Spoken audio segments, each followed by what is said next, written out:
Ֆաստեքս Պրեմիեր լիգայի 10-րդ տուրի շրջանակում Վահե Գևորգյանի տղաները արտագնա խաղում առավելության հասան Գյումրիի Շիրակի նկատմամբ։ Երևանյան ակումբի կազմում գոլի հեղինակ դարձան Մոմո Տուրեն և Կայո Հենրիկեն։ Գյումրեցիները կրճատեցին հաշվի տարբերությունը Ռաֆիկ Միսակյանի իրացրած 11 մետրանոց հարվածով։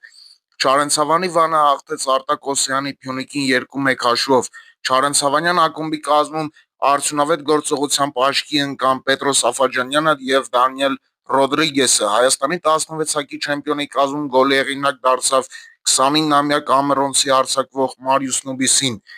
Նոան ու Ուրարտուն երկրորդ խաղն անընդմեջ բաժանվում են խաղաղությամբ։ Հանդիպումն ավարտելով գոլազուրկ ոչ ոքի։ Արարատը Արմենիան հյուրընկալվելիս առավելության հասավ Գանձասարի նկատմամբ Կամո Հովհաննիսյանի գոլի շնորհիվ։ Մրցափուլի վերջին խաղում բանակայինները ծնկի բերեցին Երևանի Արարատին խոշոր 4-0 հաշվով։ Արմեն Գյուլբուդաղյանցի թիմի կազմում աչքի ընկան Միշել Այվազյանը, Համլետ Սարգսյանը, Վիաչեսլավ Աֆյանը և Արշակ Պետրոսյանը։